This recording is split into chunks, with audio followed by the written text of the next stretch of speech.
لی ریکفتی 16/2/2021 دادگاه هولێری بڕیارە زیندانیکردنا 6 ساڵە بەسەر 5 چالاکوان و ڕۆژنامەوانên بادینان سەپاند.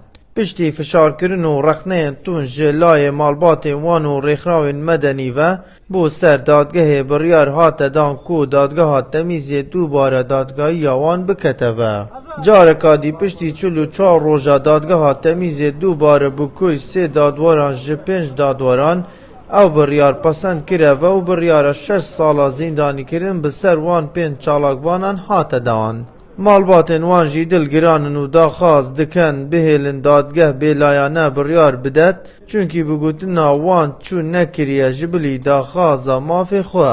Demekî da em çavarê dadgehê bûn û hîvyaweyekê bûn ku ev kesên her dadgeha temîzê biryareka dûr ji destê werdana kesanên siyasî layên siyasî biryareka serbaxû datin bi şêweyekê adîlane lê wekî têta çavarêkirin ku dadgeh ya serbaxû nebûye و هیویامش لایەنên سیاسی رێکخراوên nêvdewletê qonsulxana bêne serxet û fişarekê vê dadgehê bikin ku dadgeha temîzê biryareka serbaxû bidin û em çavarîne ji em hêvîne ji eger dadgeh ya serbaxû bid ev girtiye hemî her pêç girtî gel we heftê girtiyên tê heftê ne heştê re çendin hemî bêguneh em bêtawanin. Daxwazim ez serkê herêmê ew e bo me zîtirîn wext bête berdin û ew hevalet geldi. Bi zîtirîn dem bûbin bête azadkirin û berdin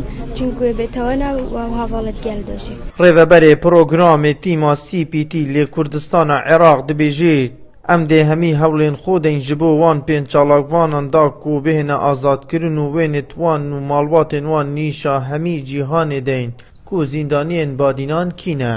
We really hope that this doesn't happen. هیواداریم بگەینە خاڵێک کە ئەو 5 زیندانیەش ئازاد بکرێنەوە کە هەفتە زیندانیەکەی تر ئەوان بە هەمان بارودۆخدا تێپەپاڕن. ئەوەی ئێمە کە ئێستا دەیکەینەوەیە کە ئێمە لەگەڵ خانەوادەی زیندانیانی بادینان یەکتر دەبینین و چیرۆکی ئەوان لە دەرەوەی وڵات شێر دەکەین و بە خەڵکی دەرەوەی وڵات دەڵێن کە زیندانیانی بادینان چێن.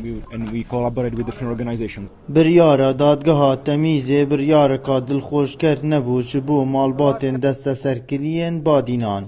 Çunkî ew çavarê bûn zîndaniyên wan bihêne azadkirin, belê ew biryar her wekî xwe maw ew çavarê biryara Serokê Herêma Kurdistanê ew daxwazê ji rêxrawên nêvdewletî dikin, fişarê dirûz bikin da ku ew çalakvan bihêne azadkirin.